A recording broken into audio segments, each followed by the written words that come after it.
C'est parti. Donc, bonjour à tous. On va aborder aujourd'hui la question de manière générale de la protection sociale des agents contractuels de droit public dans le versant hospitalier, même si cette thématique peut s'appliquer de manière quasiment similaire dans le versant territorial, pas tout à fait dans le versant État, parce que dans le versant État, on a des petites règles particulières de, euh, de gestion du congé et notamment de la prise en charge par l'employeur directement des IJATMP. Bon, mis à part ça, sinon on est dans des conditions d'appréciation et de gestion de la protection sociale similaires. Donc le programme aujourd'hui pour cette heure et demie, 2 heures qui va venir. Premièrement, on va parler de tout ce qui est protection sociale maladie. Donc, ce qui est lié à tout ce qui n'est pas accident du travail, maladie professionnelle, et la protection sociale liée aux accidents du travail et aux maladies professionnelles. Donc, j'essaie de séparer en deux parties. Alors, avant de rentrer dans le vif du sujet, un petit rappel sur les différents interlocuteurs médicaux que vous êtes amenés à rencontrer dans le cadre de la gestion des agents contractuels. Vous avez des interlocuteurs multiples. Le premier d'entre eux, ça reste le médecin agréé. Le médecin agréé, ça on l'a vu dans le webinaire sur l'inaptitude, c'est celui qui est compétent pour l'inaptitude, pour l'aptitude et l'inaptitude. C'est lui qui va donner un avis avant de prononcer, le cas échéant, le licenciement de l'agent contractuel de droit public qui se retrouverait inapte à son poste, puisqu'on est bien d'accord, le contractuel, il est recruté sur un poste et sur un motif particulier, et donc on apprécie l'aptitude à son poste, ce qui est différent du fonctionnaire, où on va apprécier l'aptitude ou l'inaptitude aux emplois du grade, avec les limites que ça a et les impacts que ça a en termes de maintien dans l'emploi et de reclassement, tel qu'on a pu le voir dans le dernière intervention sur l'inaptitude des contractuels. Le deuxième acteur que vous connaissez également, et peut-être qui vous manque, c'est le médecin du travail.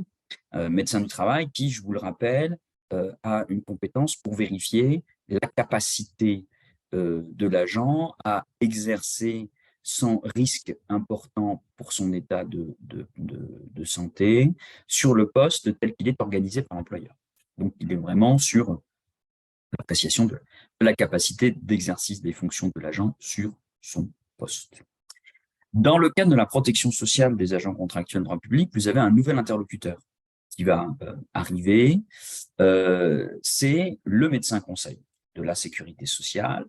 Et le médecin conseil de la sécurité sociale, il est compétent pour tout ce qui va être lié à l'appréciation médicale, aux appréciations médicales des conditions d'ouverture de droit aux prestations en espèces de la sécurité sociale. Donc, c'est lui qui va contrôler les arrêts maladie, c'est lui qui va donner un avis sur la qualification d'affection de longue durée, c'est lui qui, théoriquement, mais on verra qu'il ne le fait pas, va donner un avis sur les conditions du temps partiel pour motif thérapeutique.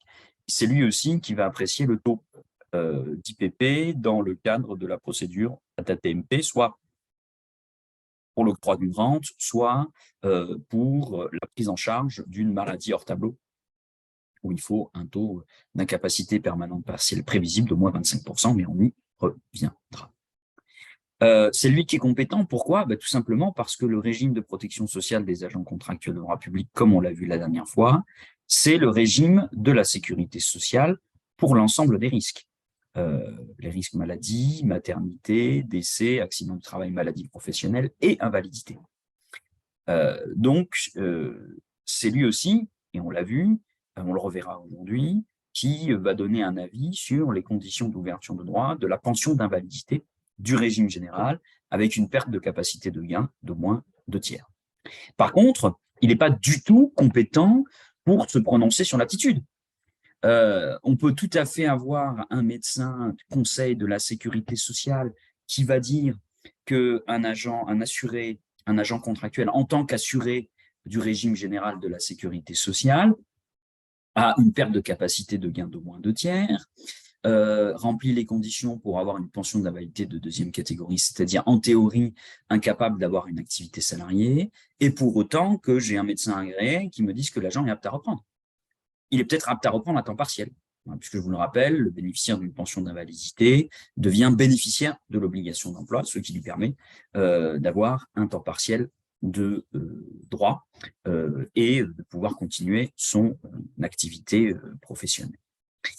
On peut aussi avoir des situations où, par exemple, le médecin conseil de la sécurité sociale donne un avis favorable pour la qualification d'une affection de longue durée, mais que le conseil médical donne un avis défavorable à l'octroi d'un congé de grave maladie. C'est absolument pas délirant, une chose pareille, et c'est quelque chose qui peut arriver, étant donné qu'on a des médecins différents qui ont des appréciations différentes. C'est aussi le médecin conseil qui est compétent pour apprécier les obligations, et on y reviendra, de l'assuré en matière de versement des indemnités journalières de la sécurité sociale par le régime général de la sécurité sociale. Donc, il est vraiment compétent sur les prestations de sécurité sociale. Alors, prestations, quelles sont-elles?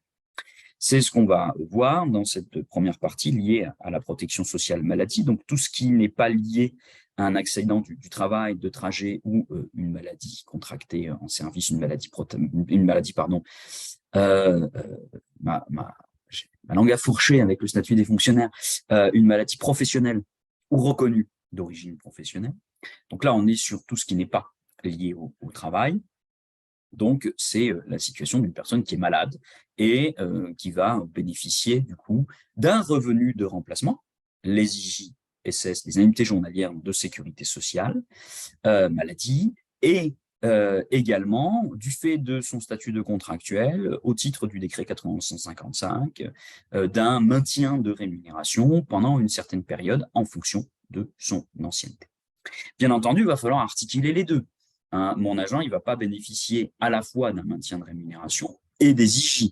On a 3 principes qui encadrent l'articulation entre la rémunération versée par l'employeur et les indemnités journalières de sécurité sociale. Le premier principe, c'est le principe de la communication du montant des indemnités journalières. C'est-à-dire qu'un agent contractuel de droit public a l'obligation, lorsque l'employeur ne s'est pas subrogé, de communiquer à son employeur le montant des indemnités journalières de sécurité sociale qu'il a perçues. Deuxième principe, c'est le principe du remboursement des indemnités journalières, c'est-à-dire que l'agent, si l'employeur ne s'est pas subrogé, a l'obligation de rembourser l'employeur des indemnités journalières de sécurité sociale qu'il a perçues, alors que l'employeur avait maintenu une rémunération à cet agent. Troisièmement, c'est le principe de la réfaction des indemnités journalières. Alors, qu'est-ce que c'est que ça? La réfaction, ça veut dire refaire. L'assuré du régime général bénéficiaire d'indemnités journalières de sécurité sociale a des obligations qu'on va rapidement revoir. Obligation de se soumettre aux visites de contrôle par le médecin conseil organisées par la caisse. Obligation de rester chez lui et d'être disponible pour ces visites de contrôle, sauf à ce qu'il ait une indication médicale nécessitant le fait de sortir sans horaires précises. Il a aussi l'obligation de se soigner. Donc, il a plusieurs obligations comme ça. Et si jamais il manque à ces obligations, la caisse peut le sanctionner à travers une diminution, voire une suppression des IJ. Et le principe de la réfaction, c'est qu'on va imputer la sanction sur les IJ, affligée sur les IJ, sur le maintien de rémunération par l'employeur. Alors, dans les faits, c'est assez rare qu'il y ait des sanctions de la part de la caisse, et donc vous êtes sûrement très peu amené à appliquer le principe de la réfaction. Alors, quelles sont les conditions pour bénéficier des IJ? C'est pas gratuit. Les IJ de journée de sécurité sociale, les indemnités journalières de la sécurité sociale sont le fruit d'une cotisation qui a été versée, deux cotisations d'ailleurs, qui ont été versées par l'assuré. Si jamais je n'ai pas versé de cotisation suffisante, je ne vais pas avoir le droit aux indemnités journalières de sécurité sociale. Donc, je dois être affilié et que j'ai suffisamment cotisé pour avoir le droit à des indemnités journalières de sécurité sociale. En plus de ça, il faut que je justifie mon arrêt. Donc, il faut que j'utilise, contrairement aux fonctionnaires, le CERFA du régime général, que le médecin, généralement, va remplir maintenant via la procédure dématérialisée, pour justifier de mon incapacité temporaire de travail nécessitant un revenu de remplacement au titre duquel j'ai cotisé. Alors, quelle est la durée de cotisation nécessaire? Tout dépend de la durée d'indemnisation. Pour les arrêts qui ont une durée qui est inférieure à 6 mois, la durée de cotisation, c'est d'avoir travaillé au moins 150 heures sur les 3 mois précédents ou avoir cotisé sur un salaire au moins égal à 1015 fois le SMIC dans les 6 mois précédant l'arrêt. Alors, ce n'est pas vous qui vérifiez ça, hein, c'est la caisse. Puisque c'est la caisse qui va déterminer si oui ou non mon assuré remplit les conditions pour avoir ce revenu de remplacement. Mais je vous le dis parce que vous pouvez très bien avoir une situation où vous avez un jeune recruté qui tombe malade et qui n'a pas l'ancienneté, la durée de cotisation suffisante pour bénéficier des indemnités journalières de la sécurité sociale, et du coup, il n'aura pas d'IJ. Et il y a de grandes chances aussi, fatalement, qu'il n'ait pas non plus de maintien de rémunération, puisque pour avoir un maintien de rémunération de votre part, il faut que l'agent ait exercé ses fonctions dans votre établissement pendant au moins 4 mois. On va y revenir. Donc, on peut très bien avoir des situations où, pas de chance, je commence à travailler, je tombe malade, et j'ai le droit ni à IJ, ni à un maintien de rémunération. Pour bénéficier des IJ au-delà de 6 mois, eh bien, dans ce cas-là, il faut que j'ai une condition d'affiliation depuis au moins 12 mois à la date du début de l'arrêt. Et en plus, il faut que j'ai des cotisations liées à travail d'au moins 600 heures au cours des 12 derniers mois, ou que j'ai cotisé sur 2030 fois le SMIC. Donc, travailler au moins 600 heures ou cotiser pendant une durée au moins 2030 fois le SMIC, ça me permet d'avoir des IJ au-delà de 6 mois. Alors, vous allez voir, ça sera très certainement ce qu'on appelle une ALD non exonérante, mais on va y revenir rapidement. Donc, il y a quand même ces conditions de cotisation, et pour les IJ au-delà de 6 mois, des conditions d'affiliation et de durée de travail ou de cotisation permettant l'ouverture de droit aux indemnités journalières de sécurité sociale. Alors, si je remplis ces conditions, la caisse va m'ouvrir droit et me verser les indemnités journalières de sécurité sociale. Et pendant la période de versement, comme je vous le disais, eh bien, je peux avoir un contrôle par le médecin conseil de la sécurité sociale. Donc, le médecin conseil de la sécurité sociale peut, à l'initiative de la sécurité sociale, de la caisse concernée, provoquer une visite, éventuellement surprise, chez l'assuré, qui doit se trouver chez lui en dehors des horaires de sortie autorisés, et qui doit ouvrir la porte au médecin conseil et qui va vérifier si oui ou non son état de santé nécessite bien une interruption de son activité professionnelle et le versement des indemnités journalières de la sécurité sociale. Il ne faut pas confondre le rôle du médecin conseil dans le cadre du contrôle du versement des indemnités journalières de sécurité sociale avec le contrôle que l'employeur peut faire, mais par un médecin agréé et uniquement dans le cadre du congé rémunéré. Vous le savez sûrement et on va le voir, j'ai mon agent contractuel qui va bénéficier des IJ, mais éventuellement, en plus de ces IJ, il va bénéficier d'un congé rémunéré par l'employeur pendant une durée pour le congé maladie qui, dans le cadre du congé de grave maladie, peut aller jusqu'à 3 ans. Et pendant la période de perception, pendant la période de congé rémunéré, l'employeur peut faire une visite de suivi de l'agent par un médecin agréé. Donc, si vous voulez, l'agent, il peut avoir deux contrôles.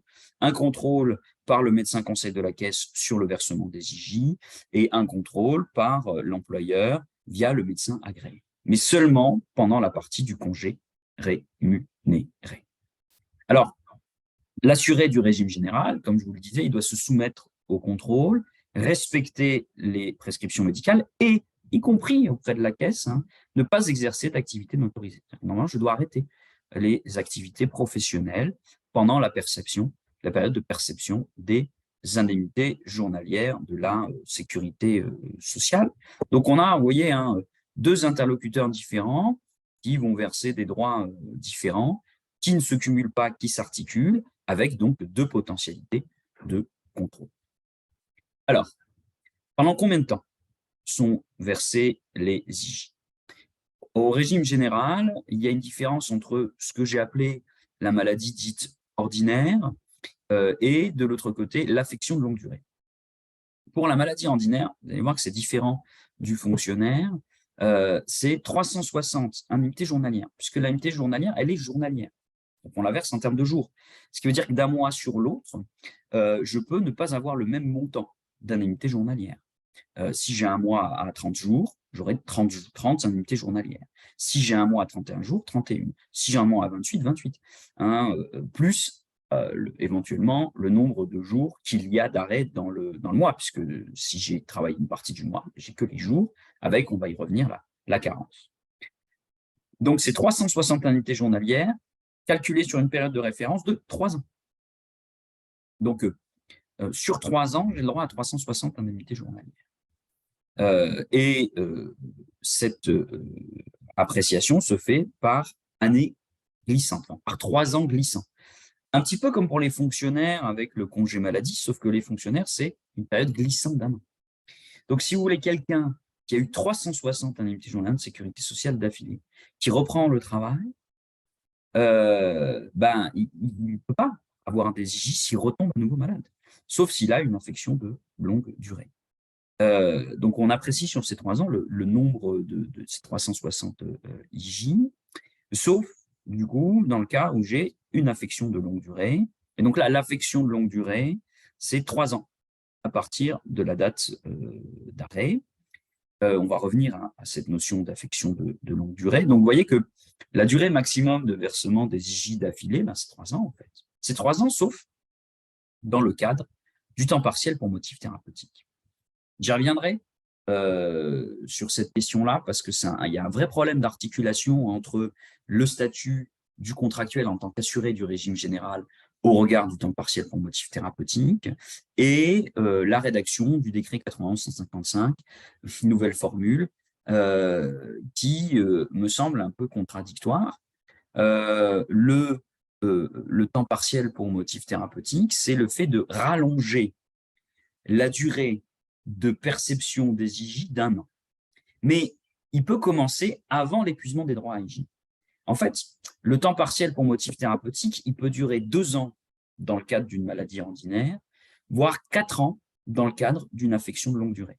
Parce que ce qu'on va faire, c'est que on va prendre la durée d'arrêt total et on va la diminuer de la durée maximum de versement des IJ rallongée d'1 an. Donc, par exemple, j'ai un agent qui tombe malade et qui a des IJ pendant 3 mois.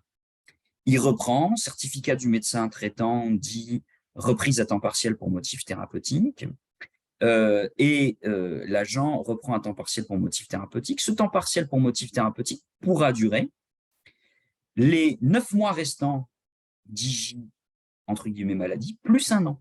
Donc, il pourra avoir 1 an et 9 mois de temps partiel pour motif thérapeutique. À l'issue de cette période, en plus, s'il ne peut pas reprendre à temps plein, il est possible, et il a la possibilité de demander le bénéfice d'une pension d'invalidité du régime général. Comme on a pu le voir dans le webinaire précédent sur l'inaptitude. Et cette pension d'invalidité du régime général, elle est compatible avec une reprise d'activité à temps partiel. Du coup, mon agent, il pourra continuer à travailler à temps partiel avec la pension d'invalidité du régime général, tout en ayant quasiment un maintien de rémunération entre ce qui est versé par l'employeur à temps partiel et ce qui est versé par la pension d'invalidité. Donc, c'est très différent du temps partiel du fonctionnaire. Donc, le temps partiel pour motif thérapeutique du fonctionnaire est vraiment déconnecté un petit peu du congé maladie. J'ai le congé maladie ou temps partiel pour motif thérapeutique. Là, le temps partiel pour motif thérapeutique, c'est un rallongement de la durée de perception du revenu de remplacement limité à la perte de gain. On va y revenir tout à l'heure. Alors, pour l'affection de longue durée, l'affection de longue durée peut durer jusqu'à 3 ans. Et si je lui rajoute 1 an de temps partiel pour motif thérapeutique, 3 plus 1, 4, ben donc du coup, je peux avoir jusqu'à 4 ans de temps partiel pour motif thérapeutique, mais là encore, diminuer des périodes d'interruption totale d'activité. Qu'est-ce que c'est que les affections de longue durée? On a 4 types d'affections de longue durée qui s'éloignent un petit peu quand même de la notion de congé de longue maladie du fonctionnaire. Premier type d'affections de longue durée, c'est des affections qui sont dans une liste. Une liste assez longue, plus longue que celle du décret, de l'arrêté, sur le CLM, dans lequel on va retrouver les pathologies très, très invalidantes et qui nécessitent des soins prolongés. Donc, ALD 30, avec la liste qui est à l'article D321, 322-1 du Code de la sécurité sociale. On a aussi les affections de longue durée dites hors liste.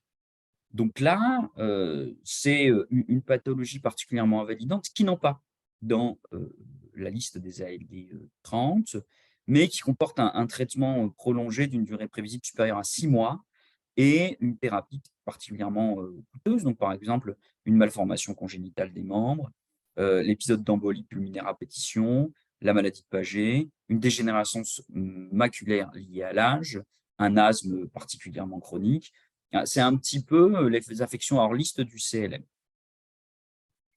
Troisième type d'affection de longue durée, c'est une personne qui a plusieurs pathologies. Donc là, il n'a pas une pathologie particulièrement invalidante, mais il a différentes pathologies qui nécessitent du coup des soins continus et d'une durée prévisible supérieure à 6 mois. Donc là, par exemple, une personne atteinte de cécité qui souffre également de séquelles d'une fracture de la hanche qui limite ses déplacements. Donc ça fait quand même pas mal de choses. Donc là, on est sur de l'ALD multifactorielle. Ces ALD sont dites exonérantes, c'est-à-dire que sont des affections dont la gravité ou le caractère chronique persistant dans le temps nécessite un traitement prolongé et éventuellement coûteux.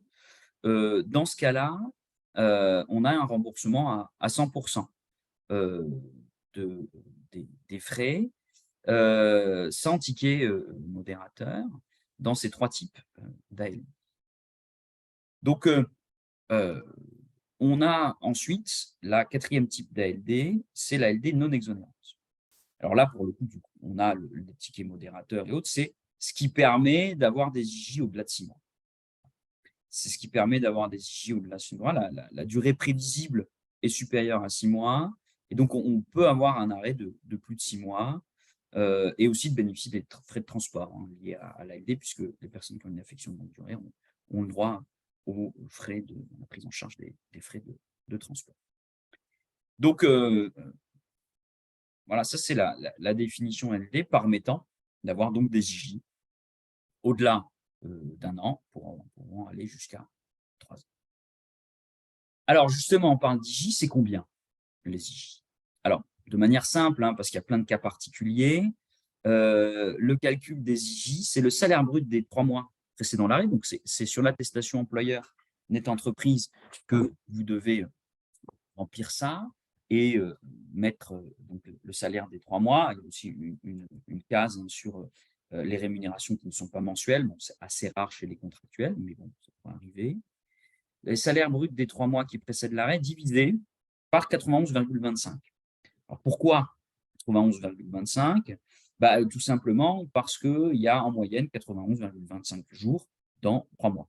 L'idée, c'est quand même d'avoir une indemnité qui est calculée par rapport à une rémunération journalière. Donc, on va regarder, grosso modo, quelle est la rémunération journalière de mon agent fois 50%. Donc, grosso modo, c'est 50% de la rémunération de l'agent, avec des cotisations CSG, CRDS, avec une imposition sous condition de revenus et revenir. Et par contre, le salaire pris en charge pour le calcul, que vous ayez mis ce qu'il fallait ou pas, est limité à 1,8 fois le SMIC par mois, soit cette année, avec l'augmentation du SMIC, 3 076,71 €. Donc en théorie, sur la partie salaire brut, je pourrais avoir maximum 3 fois 3 076,71 € et divisé par 91,25 fois 50%, ce qui nous donnerait l'indemnité journalière maximum qui peut être versée à un assuré du régime général. Bien entendu, cette indemnité journalière de sécurité sociale n'est pas versée dès le premier jour d'arrêt, puisqu'on a la carence. Donc, on a un délai de carence de 3 jours. Donc, les 3 premiers jours ne sont pas indemnisés. Je ne commence à verser l'indemnité journalière que le 4e jour d'arrêt, avec quelques cas dans lesquels je n'ai pas de délai de carence. Premièrement, arrêt successif avec reprise de moins de 48 heures et affection de longue durée, sauf pour le premier arrêt. C'est pour ça que c'est très important pour le médecin, ça ne vous concerne pas, mais pour le médecin, de bien mettre qu'on est dans une ALD et que ce n'est pas lié à une pathologie, justement pour que l'assuré ne subisse pas une carence du versement de sa indemnité journalière de sécurité sociale. Alors, ces indemnités sociales ces indemnités journalières de sécurité sociale de la sécurité sociale, pardon, ces indemnités journalières de la sécurité sociale, je vais y arriver, sont versées soit à l'agent directement, soit à l'employeur. Et donc, le versement direct à l'employeur, c'est la subrogation. Si vous avez déjà été sur une entreprise et que vous avez déclaré des rémunérations, parce que c'est du déclaratif, vous avez la possibilité de cocher la case subrogée en mettant la période au titre de laquelle vous subrogez, et vous êtes subrogé de plein droit. Quelles que soient les clauses de votre relation professionnelle, de toute façon, c'est le statut, vous êtes subrogé de plein droit par rapport à l'agent dans le cadre du versement des IJ. Donc, vous pouvez percevoir directement les IJ. Attention, la subrogation est donc limitée par, premièrement, un maintien de rémunération. C'est sûr qu'en cas de congé non rémunéré, vous ne pouvez pas vous subroger. Deuxièmement, il faut faire attention au montant net imposable. Les IJ ne doivent pas apparaître dans le net imposable, puisque la caisse fait sa propre déclaration. Troisièmement, il y a la question de la garantie honnête lors du passage à demi-traitement. Je n'ai possibilité de subroger qu'à condition que le salaire maintenu soit au moins égal aux IJ dus pour la même période. Ça pose une vraie question dans le cadre du maintien à demi-traitement, parce que le demi-traitement peut s'avérer moindre que les IJ nets. Pourquoi? Tout simplement parce que sur les IJ, je ne cotise qu'à la CSG CRDS, alors que sur ma rémunération brute, je cotise sur plus que ça. Donc là-dessus, il faudrait faire attention et à verser la différence, le cas échéant. Normalement, vous ne devriez pas vous subroger si la rémunération est inférieure au montant des IJ. Mais si vous le faites, il faudrait reverser quand même à l'agent le montant des IJ que vous avez, qui dépasse le montant du salaire net. Sinon, vous volez l'agent, ce qui n'est pas très bien de voler l'agent. Donc, dans ce cas-là, si vous avez un doute, eh bien, il faudrait ne pas subroger, demander le remboursement à l'agent des indemnités journalières de la sécurité sociale qu'il va percevoir pendant cet arrêt. Alors, justement, ceci nous amène à la question du maintien de rémunération. Quelles sont les conditions pour bénéficier d'un maintien de rémunération de la part de l'employeur? Elles sont tout simplement encadrées et fixées par le décret 9155. Donc, j'ai une condition d'ancienneté, voire une condition d'appréciation via le conseil médical. Donc, premier type de maladie, de maintien de rémunération, c'est le congé maladie ordinaire. Ce congé de maladie ordinaire, il est conditionné par la transmission du certificat médical. Il y a deux possibilités. J'ai soit moins de 4 mois d'ancienneté dans l'établissement. Si j'ai moins de 4 mois d'ancienneté dans l'établissement, je n'ai pas de droit à maintien de rémunération de la part de l'employeur. Si j'ai au moins 4 mois d'ancienneté, j'ai 1 mois à plein, 1 mois à demi-traitement. Si j'ai plus de 2 ans, j'ai le droit à 2 mois à plein, 2 mois à demi-traitement. Si j'ai plus de 3 ans, j'ai le droit à 3 mois à plein, 3 mois à demi-traitement. Alors, quand on me parle de rémunération comme ça, moi je me dis, mais est-ce que ça concerne uniquement la rémunération de base et également les primes?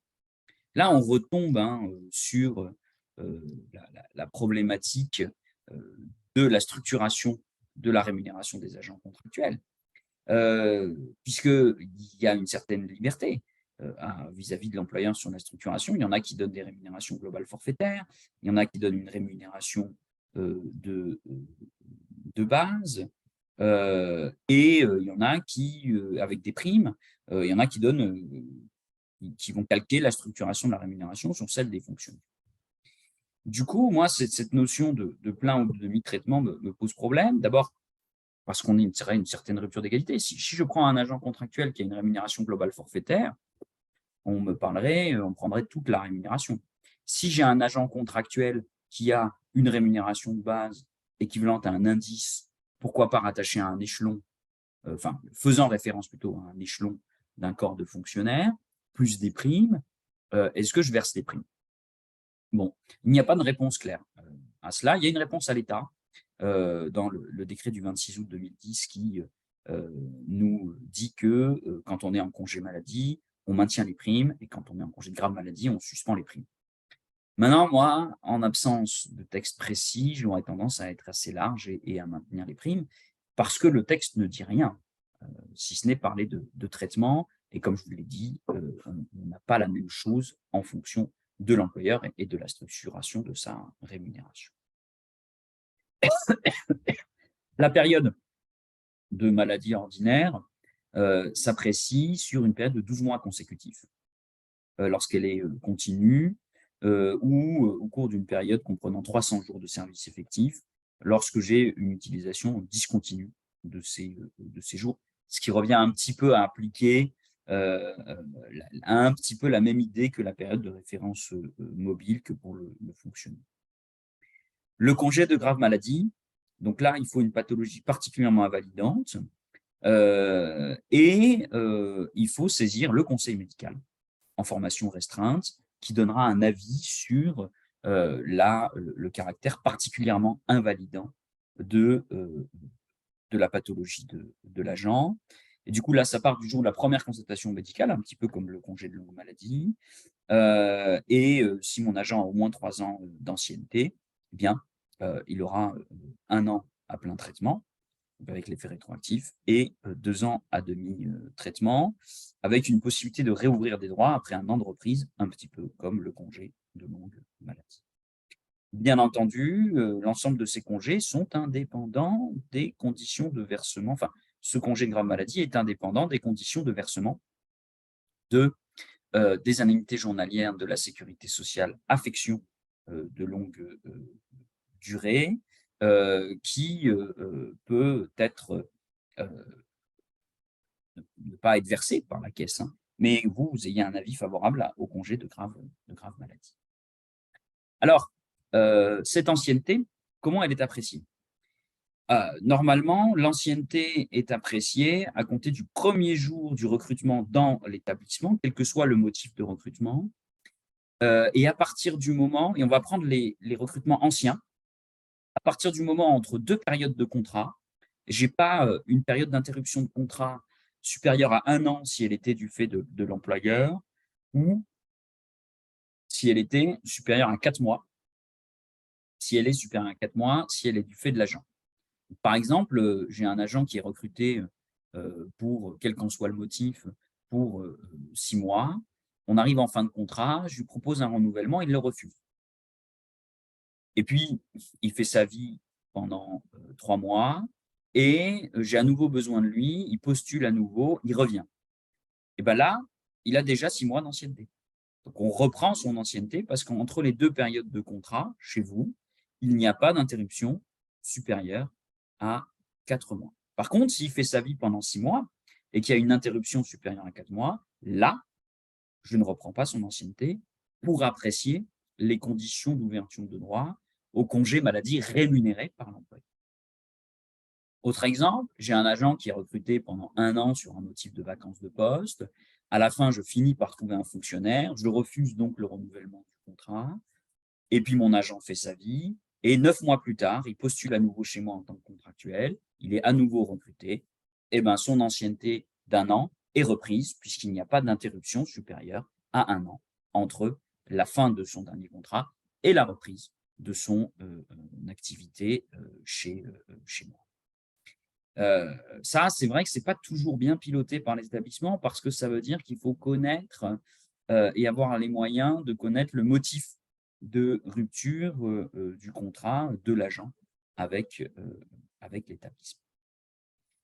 Alors, non seulement j'ai cette reprise d'ancienneté, mais en plus de ça, j'ai certains congés qui vont rentrer dans l'ancienneté. Donc, vont rentrer dans l'ancienneté les congés annuels, les congés de maladie rémunérés, mais pas les congés maladie non rémunérés. Ce qui fait qu'un agent peut commencer un congé, en ayant une durée qui va être, une durée, par exemple, prenons un agent qui a 1 an et 10 mois d'ancienneté. Il tombe malade. Comme il a plus de 4 mois, il a le droit à 1 mois plein, à 1 mois et demi. Mais c'est tout, puisqu'il a moins de 2 ans. Sauf qu'en ayant 1 mois plein, 1 mois et demi, il arrive à 2 ans. Et du coup, il remplit les conditions pour avoir un congé plus long, qui est 2 mois plein, 2 mois et demi. Donc dans ce cas-là, on va lui redonner 1 mois plein et à nouveau 1 mois et demi, puisque les périodes de congé maladie rémunérées comptent pour l'ancienneté. Ce n'est pas le cas des périodes de congé maladie non rémunérées où mon agent ne va percevoir que des indemnités journalières de la sécurité sociale. Le congé de grave maladie compte pour l'ancienneté, bien sûr. Les congés pour accident de travail ou maladie professionnelle, rémunérés ou non. Donc ça compte pour l'ancienneté.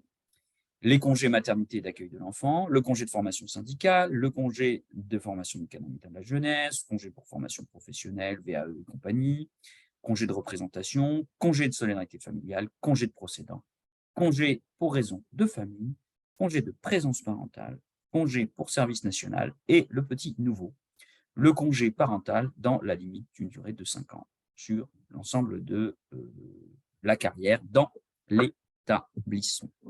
Donc, ce sont tous les différents types de congés que je vais reprendre dans l'ancienneté permettant d'acquérir l'ancienneté suffisante pour avoir le droit au congé maladie rémunéré. Alors, donc, congé maladie ordinaire, congé de grave maladie. Qu'est-ce qui se passe à l'issue de ces congés maladie rémunérés? Imaginons que j'ai un agent qui a une ancienneté de 6 mois, qui tombe malade, il a le droit à 1 mois à plein, 1 mois à demi-traitement, et au bout de ces 2 mois, il est toujours malade. Il continue à fournir des arrêts. Et ben dans ce cas-là, il va bénéficier d'un congé non rémunéré pour une durée maximum d'1 an, renouvelable 6 mois. Par contre, après ces 1 an et demi, en théorie, je dois en faire quelque chose, hein.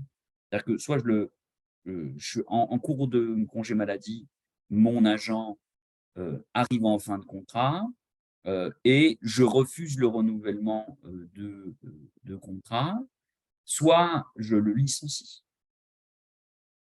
Heu, Si jamais mon agent, il a moins de 4 mois quand il tombe malade, dans ce cas-là, je le mets mettre en congé maladie non rémunéré immédiatement pendant une période de maximum 1 an. Là encore, c'est une période maximum, hein. Normalement, au bout d'1 an, il faut que j'ai une, entre guillemets, «solution», qui peut être, bah, le licenciement pour inaptitude physique, par exemple, avec une tentative de reclassement, comme on l'a vu dans le webinaire sur le licenciement pour inaptitude physique. Alors, faisons un petit schéma. J'ai un agent qui m'envoie un certificat médical.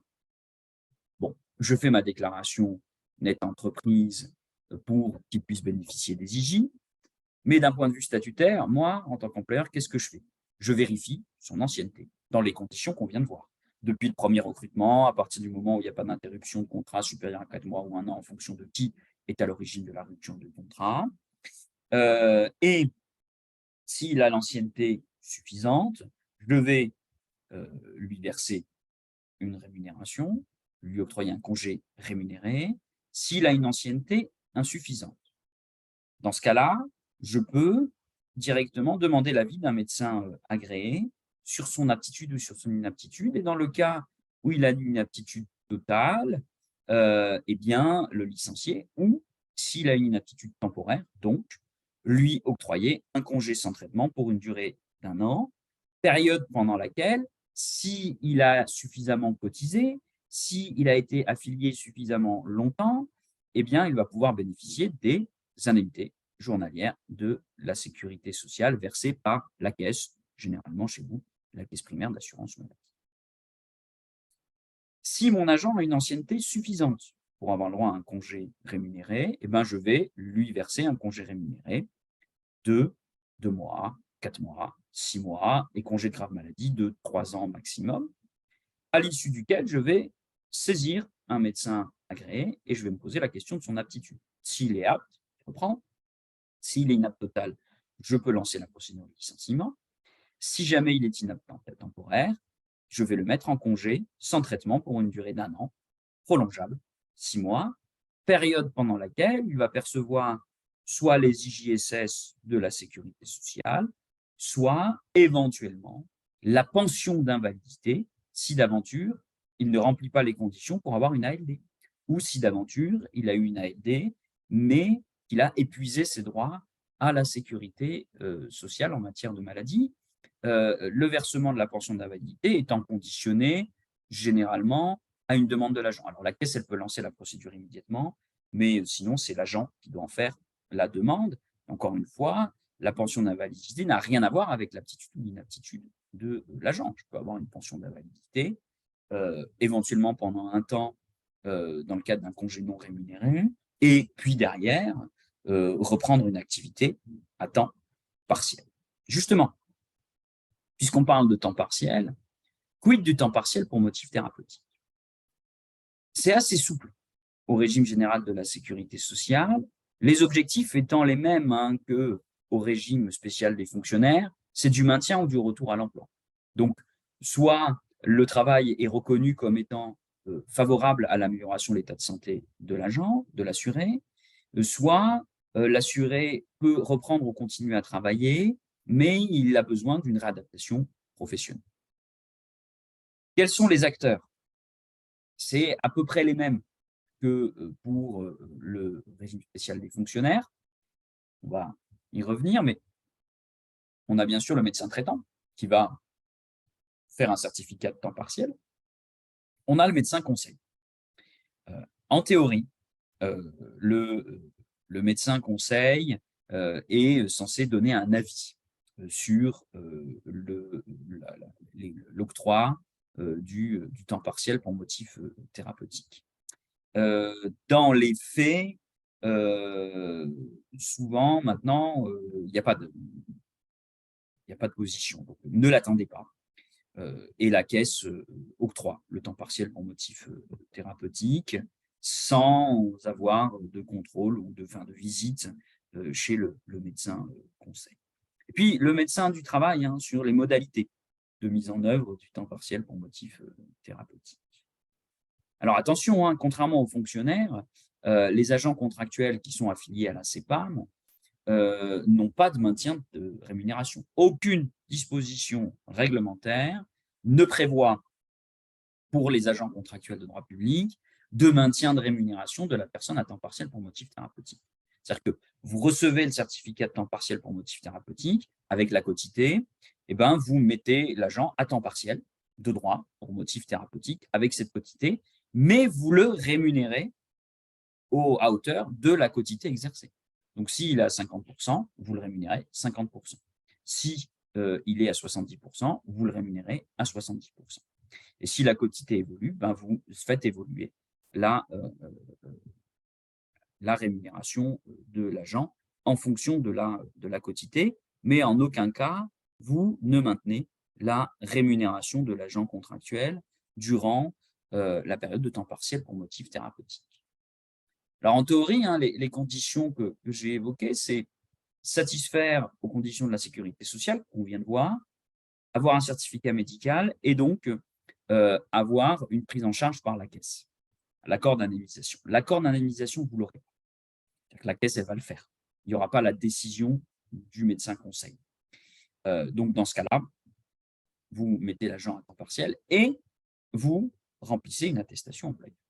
Alors, l'attestation employeur, elle est un petit peu spécifique pour le temps partiel pour motif thérapeutique, puisque ce qu'on va remplir dans Net Entreprise, c'est une attestation de perte de gain, perte de rémunération. Et on va déclarer ce que l'agent ne perçoit pas, de manière à ce que la caisse calcule des IJ, mais dans la limite de la perte de gain. Donc, les IJ vont venir compléter le maintien de rémunération d'employeur. Donc, dans le menu déroulant, il faut faire apparaître attestation de salaire pour temps partiel pour motif thérapeutique. Et du coup, vous allez indiquer à la fois la période, donc les jours ou le mois concerné, et le montant perdu du fait de l'activité réduite sur la période concernée. Donc, le salaire de base de temps à tel temps à tel temps, le travail à temps non complet, à temps partiel, salaire de référence et perte de salaire. Et donc, temps partiel pour motif thérapeutique, et vous mettez la perte de salaire étant la différence entre le salaire habituel brut moins le salaire travaillé, ce qui nous fait la perte de salaire. Donc, de manière très succincte, puisque vous vous arrêtez là. Après, la caisse, comment elle va faire? Bon, on va prendre quelqu'un qui a 2 000 € bruts. Et donc, qui a un net à peu près de 1 607,50 €. À peu près, je fais un taux global de cotisation à jour. Il est à temps partiel à 50%. Donc, il a un salaire de 1 000 € brut, moins à peu près 19,63, 803 €. Donc, il a une perte de salaire brut de, c'est facile, 2 000 moins 1 000, ça me fait 1 000. Et donc, on fait 1 000 divisé par le nombre de jours calendaires dans le mois pour avoir une indemnité, une rémunération journalière. Et donc, la caisse va venir indemniser la perte de gain.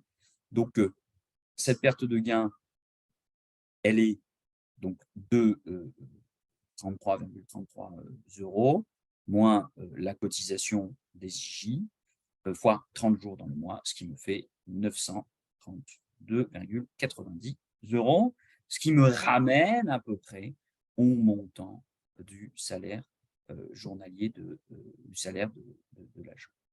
Alors, les 19,63, c'est le taux moyen de cotisation d'un agent contractuel entre le brut et son net. C'est la différence généralement entre les deux. Donc, si vous voulez, là, la caisse vient indemniser la perte de gain.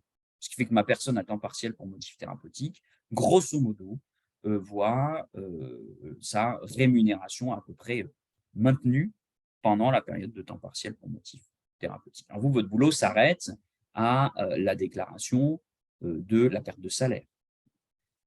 Mais bon, voilà comment ça se passe et grosso modo comment c'est calculé. Alors, pendant combien de temps je peux bénéficier de ce temps partiel pour motif thérapeutique? Comme je vous le disais, au régime général de la sécurité sociale, la durée, en théorie, c'est la durée de versement des IJ plus 1 an. Cependant, dans le texte, dans le décret, on me dit d'une part que la gestion du temps partiel pour motif thérapeutique des agents contractuels dans les 3 versants de la fonction publique se fait de la même manière que pour les fonctionnaires, à l'exception du suivi par un médecin agréé, puisque c'est la caisse qui décide. Et en termes de durée, donc normalement, c'est 360 IJ ou 3 ans d'ALD plus 1 an.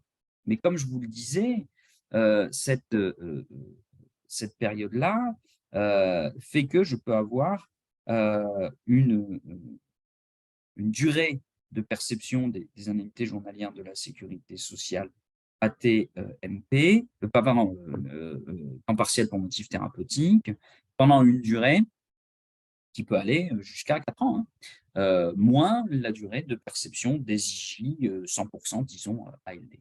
Et ça, c'est un petit peu contradictoire avec le décret qui me dit que le temps partiel pour motif thérapeutique du contractuel est octroyé pendant une limite d'1 année.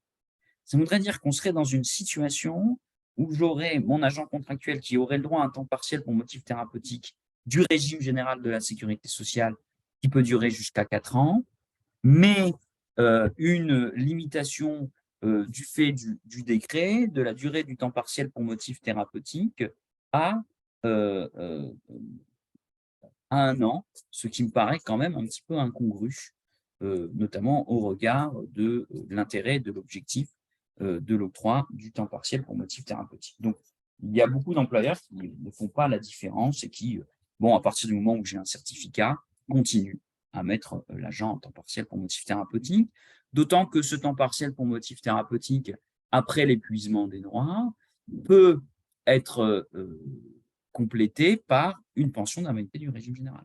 C'est-à-dire qu'une fois que j'ai épuisé mes droits à temps partiel pour motif thérapeutique, eh bien, si j'en fais la demande ou si la caisse le propose immédiatement, je peux, comme on l'a vu sur le webinaire sur l'inaptitude, bénéficier d'une pension d'invalidité du régime général de première, de deuxième ou de troisième catégorie avec les rémunérations suivantes, ce qui permet d'ailleurs à mon agent d'être bénéficiaire de l'obligation d'emploi et derrière de pouvoir avoir un temps partiel de droit pour continuer à travailler et avoir un temps partiel tout en bénéficiant de cette pension d'invalidité de première, deuxième ou troisième catégorie qui va venir compléter en tout ou partie sa rémunération, avec des règles de cumul que j'ai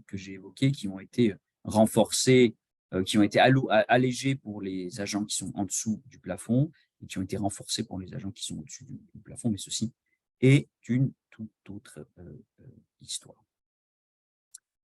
Bien, donc j'ai fini avec les éléments que je voulais donner sur les congés maladie, donc tout ce qui n'est pas lié aux accidents du travail ou maladies professionnelles. Maintenant, on va passer à la question de la protection sociale en matière d'accidents du travail et de maladies professionnelles. Là-dessus, je trouve que les employeurs publics, notamment dans un contexte où il y a une augmentation du nombre d'agents contractuels de droit public, ne prennent pas forcément toute la mesure de l'importance d'avoir un bon suivi et de faire des bonnes déclarations et de se battre éventuellement contre une prise en charge, donc de contester une décision de prise en charge de la caisse, parce que certes, c'est la caisse qui va payer les IJ qui sont le fruit de votre cotisation, mais il peut y avoir un impact sur le taux de cotisation employeur. Et puis, on a la question problématique de la faute inexcusable, hein, qui peut être reprochée à l'employeur et entraîner une majoration et des dommages et intérêts, voire une prise en charge par l'employeur, un remboursement par l'employeur des prestations versées par la caisse de sécurité sociale. On a 3 notions en matière d'AT-MP. On a, comme pour les fonctionnaires, l'accident de trajet, l'accident du travail et les maladies professionnelles. Les définitions sont un petit peu différentes en fonction entre la définition de l'accident de service et l'accident du travail, mais aussi d'une certaine manière l'accident de trajet par rapport au régime spécial des fonctionnaires. Donc l'accident du travail, c'est, quelle qu'en soit la cause, l'accident survenu par le fait ou à l'occasion du travail à toute personne salariée ou travaillant à quelque titre ou en quelque lieu que ce soit par un ou plusieurs employeurs ou chefs d'entreprise. Donc, on a une définition assez large de l'accident du travail avec une présomption qui a été ensuite appliquée aux fonctionnaires. L'accident de trajet, lui, c'est un accident survenu sur le trajet, aller et retour, entre son lieu de résidence principale et son lieu du travail, qui fait de manière familiale, habituelle, et tout autre lieu où il se rend pour des motifs familiaux, et le trajet entre son lieu de travail et le restaurant, la cantine ou le lieu où il prend habituellement ses repas. Et on a toute la notion de trajet le plus direct, non détourné ou interrompu, sauf pour tout ce qui va être lié aux actes ordinaires de la vie courante. Donc, on a une définition à peu près similaire. Alors, comment ça se passe? Lorsque j'ai un accident, c'est l'agent ou l'employeur lorsqu'il en est témoin. Puisque autant pour un fonctionnaire, c'est l'agent qui demande à son employeur de reconnaître l'imputabilité au service des conséquences de l'accident. Pour le régime général de la sécurité sociale, c'est l'employeur qui fait la déclaration à la caisse. Et c'est la caisse qui décide. Alors, comment ça se passe? J'ai un accident du travail ou de trajet. L'agent, il a 24 heures, en théorie, pour déclarer cet accident. Mais en fait, la déclaration, elle est recevable pendant un délai de 2 ans. De toute façon, quand vous avez une déclaration d'un agent, vous ne vous posez pas de questions, vous faites la DAT, la déclaration d'accident du travail, et vous devez par contre, vous, en tant qu'employeur, respecter un délai de 48 heures pour faire votre déclaration d'accident du travail, votre DAT, en démat, sur le site Net Entreprise. Et une fois que vous avez fait cette déclaration, si vous ne faites pas de lettre de réserve, eh bien, la caisse, dans un délai de 30 jours, va reconnaître l'accident. Va reconnaître l'accident et du coup ouvrir droit à l'agent aux indemnités journalières de la sécurité sociale. Par contre, vous avez la possibilité, dans un délai de 10 jours, de faire une lettre de réserve motivée. Alors, qu'est-ce que c'est qu'une lettre de réserve motivée? Pour qu'elle soit recevable, cette lettre de réserve, d'abord, il faut qu'elle soit faite dans les délais, donc 10 jours à compter de la déclaration. Et elle doit être motivée, mais par la définition de l'accident. On doit indiquer que ce n'aurait pas eu lieu sur le temps ou le lieu du service, ou que c'est causé par une cause totalement étrangère au travail, ou alors qu'il y a une absence de réalité de l'événement qui puisse être qualifié d'accident. Il faut rester factuel et ne pas rentrer dans des considérations liées aux volontés de nuire de l'agent. Non, il faut rester vraiment dans le cadre de la définition de l'accident et des faits qui peuvent être qualifiés ou non d'accident de service. Si vous faites une lettre de réserve, ou il y a aussi la possibilité pour la caisse, lorsqu'elle a des doutes, de le faire de manière initiale, mais généralement, si vous faites une lettre de réserve, la caisse et qui est recevable, donc qui est lié à la définition même de l'accident, la caisse est obligée de lancer une phase d'investigation qui a une durée maximum de 70 jours. Elle va notifier ça à la victime, enfin à l'assuré et à l'employeur avec un questionnaire. Et l'employeur va pouvoir répondre aux questions de la caisse, justement liées à cette définition. Et puis, une fois que ces 70 jours maximum sont passés, la caisse va mettre à disposition de l'employeur et de l'assuré le dossier. Et à compter de la mise à dispo de ce dossier, alors attention, il faut être très rapide, puisqu'à partir de là, l'employeur comme la victime ont la possibilité de faire des observations pendant 10 jours et, au-delà de ce délai de 10 jours, de consulter le dossier sans pouvoir faire d'observation pendant 10 jours. En tout état de cause, si je calcule, 70 plus 10 plus 10 plus 10, eh bien, on arrive à compter des réserves motivées à une décision prise dans les 90 jours. Donc, normalement, on a 90 jours, on a une position de la caisse à compter de la déclaration de l'employeur. Et ensuite, c'est pris en charge par la caisse ou non. Ça peut être une acceptation ou un refus.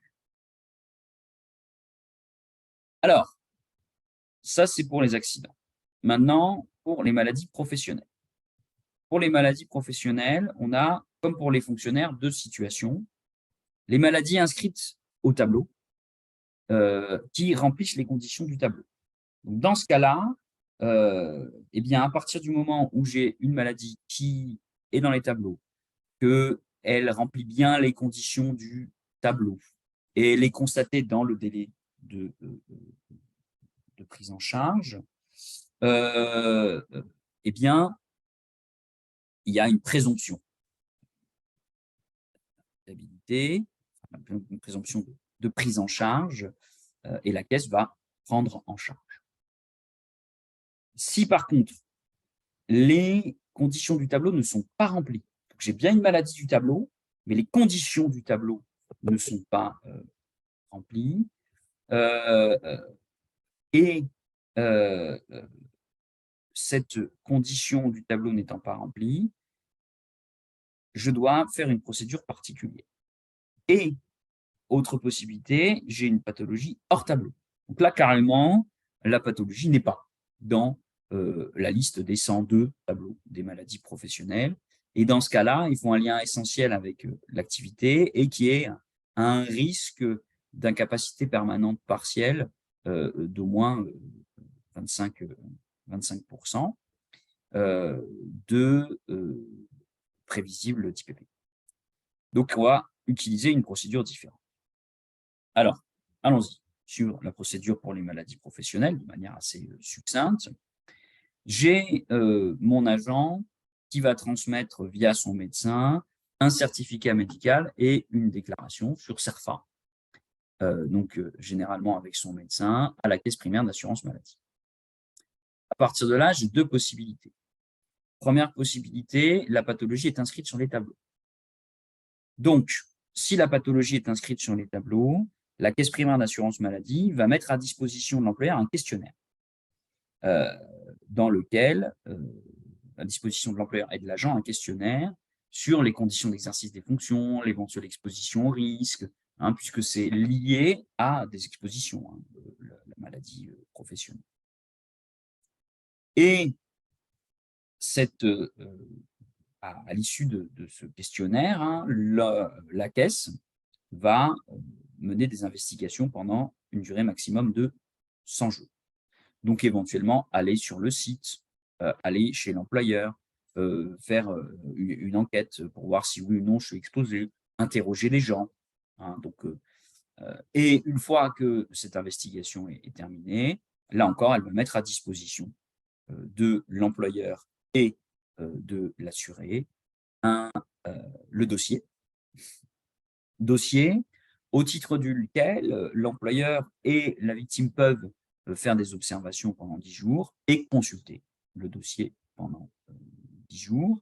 Et à l'issue de ce délai donc de maximum 120 jours, eh bien, la caisse, soit elle prend la décision de prise en charge, soit elle considère que les conditions du tableau ne sont pas remplies. Et dans ce cas-là, elle va saisir la Commission régionale de reconnaissance des maladies professionnelles, la C2RMP. Cette commission, elle va se constituer un dossier et le mettre à disposition à nouveau de l'employeur et de l'assuré, qui auront un délai de 30 jours pour donner des pièces, pour consulter le dossier, donner des pièces complémentaires et faire leurs éventuelles observations au regard de la pathologie. Puis, un nouveau délai de 10 jours où on pourra consulter les pièces et donner des observations. Une fois que tout ça est fait, eh bien, le C2RMP va prendre sa décision de reconnaissance ou de refus de reconnaissance dans de la pathologie de l'agent liée à cette maladie qui ne remplissait pas les conditions du tableau des maladies professionnelles. Et alors, est-ce que je peux contester cette décision? Oui, je peux contester cette décision. Alors, décision qui doit être prise d'ailleurs dans un délai de 110 jours à compter de la transmission du dossier par la caisse. Est-ce que je peux contester cette décision? Oui, je peux contester cette décision, soit dans un premier temps devant la commission de recours amiable et dans un deuxième temps devant le juge judiciaire, la chambre sociale, l'ancien TAS, tribunal des affaires de sécurité sociale, dont l'activité a été reprise par le tribunal judiciaire sur la chambre sociale. Donc, de toute façon, la communication de la décision est accompagnée des délais de recours. Simplement, on a un effet de la contestation qui est assez limité puisqu'on a le principe de ce qu'on appelle l'indépendance des rapports. L'indépendance des rapports, c'est que lorsque la caisse a décidé une prise en charge, cette prise en charge est définitive au regard de l'assuré. Donc, on ne va pas pouvoir revenir dessus. Par contre, le fait de faire un recours permet d'éviter que la prise en charge soit opposable à l'employeur et qu'il y ait un impact sur son taux AT-MP. Donc, l'enjeu, c'est le taux. Et beaucoup d'employeurs ne voient pas l'intérêt de cet enjeu parce qu'il n'y aura un effet de cet enjeu que généralement 3 ans plus tard. Parce qu'en fait, on calcule les taux tous les 3 ans. Donc, on ne voit pas l'augmentation immédiate. Mais si j'ai un décès qui est pris en charge par la caisse, ça risque d'augmenter mon taux de cotisation de manière assez importante. Donc, il faut quand même faire attention à ça. Et il peut y avoir un vrai enjeu sur le fait de ne pas prendre en charge, enfin d'éviter que soit ça soit pris en charge avec les lettres de réserve pour l'accès, l'accident, soit que on conteste la décision si on n'est pas d'accord, justement pour éviter l'opposabilité. Alors, l'autre possibilité que je n'ai pas encore évoquée, c'est si j'ai une maladie hors tableau. Si j'ai une maladie hors tableau, eh ben, on va directement aller voir le C2RMP après avoir vérifié si oui ou non mon agent a un taux d'IPP de moins 25%. C'est là qu'on va revoir notre médecin conseil. Donc, le médecin conseil est saisi, il ausculte l'agent, il vérifie si j'ai un taux d'IPP plus ou moins de 25%. Si j'ai un taux d'IPP prévisible inférieur à 25%, rejet. Si j'ai un taux d'IPP prévisible supérieur à 25%, eh bien, je passe par la procédure C2RMP avec donc un délai maximum de 110 jours pour traiter le dossier. Donc, on a plein de petits délais auxquels il faut faire attention et c'est vraiment très important de se défendre et de donner les documents ou de faire des lettres réserves construites dans le cadre de l'accident du travail ou de l'accident de trajet. Donc, à la suite de cette procédure, si d'aventure la caisse reconnaît, et souvent elle reconnaît, eh bien, mon assuré va pouvoir bénéficier d'indemnités journalières de sécurité sociale, AT-MP, qui ne se calculent pas de la même manière que les indemnités journalières de sécurité sociale maladie. Donc, salaire brut du mois qui précède l'arrêt, divisé par 30,42. Donc là, on prend vraiment, on ne prend pas les 3 derniers, on prend le dernier salaire, éventuellement reconstitué s'il y avait une diminution de rémunération, fois 60% pendant les 28 premiers jours et 80% pendant les 29 premiers jours. Donc, le montant de l'IJ AT-MP augmente en fonction de la durée du congé, 60 puis 80%, avec un double plafond. Premièrement, le montant de l'indemnité journalière ne peut pas dépasser le salaire journalier de base moins 21%, c'est-à-dire 79% du salaire journalier de base. Qu'est-ce que c'est que ces 21%?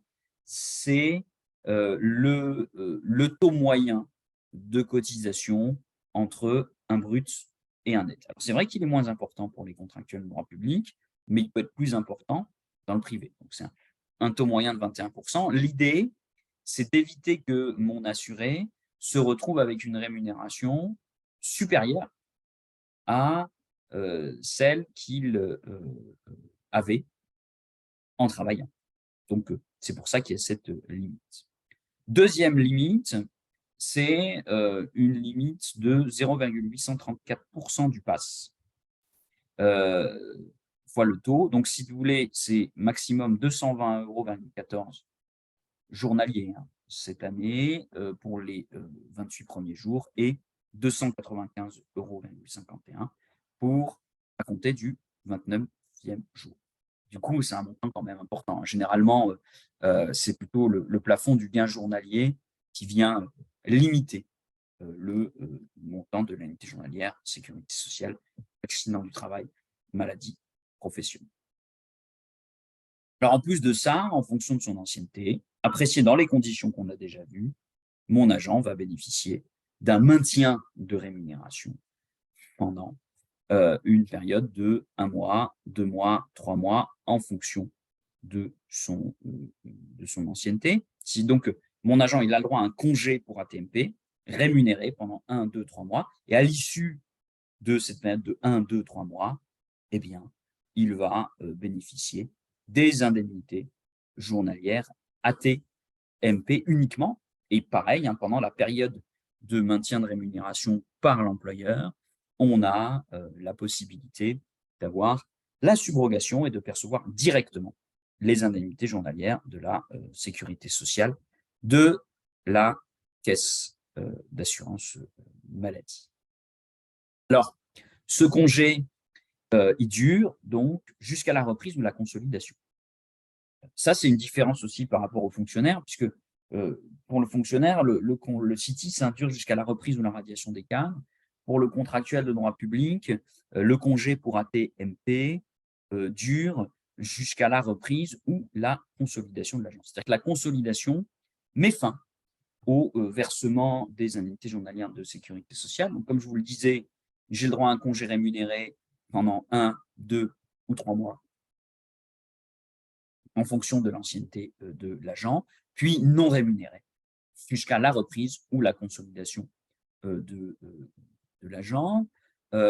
Moment de reprise ou de consolidation qui est matérialisé par un certificat final, soit communiqué par le praticien, soit par le médecin conseil, avec 2 possibilités de consolidation. Premier type, c'est la guérison.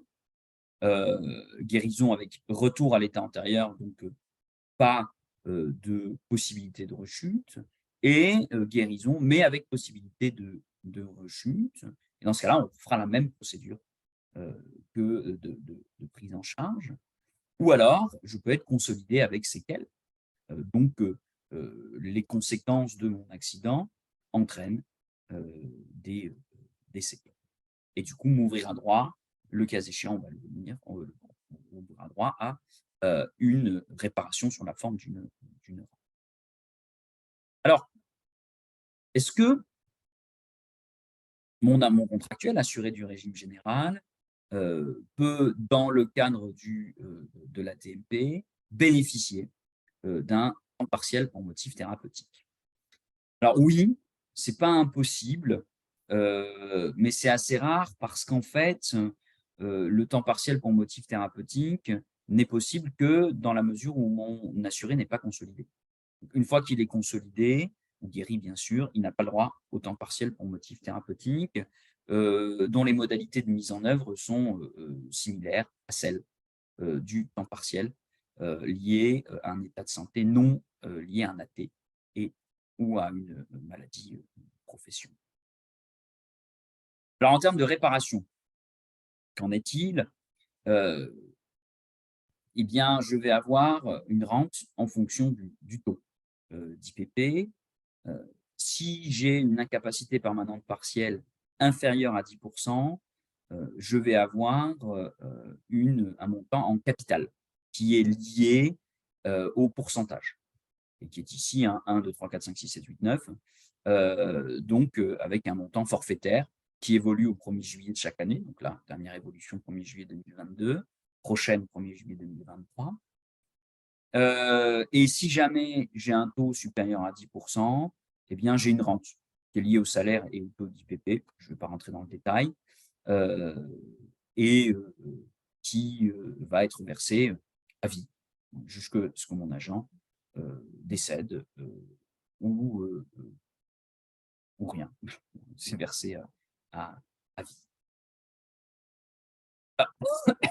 Alors, un petit tableau récapitulatif ici, hein, avec les différents types, avec l'articulation du régime général. Donc, on a vraiment d'un côté le régime de protection sociale, l'affiliation au régime général de la sécurité sociale, qui est le régime qui va verser les prestations en espèces de la sécurité sociale, plus donc une indemnisation liée au maintien de rémunération par l'employeur, qui va être versée par l'employeur en fonction de l'ancienneté de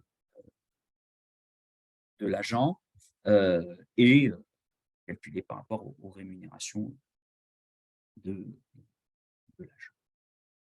Ce qui m'amène au bout de ce que je voulais vous présenter sur cette question de la protection sociale des agents contractuels de droit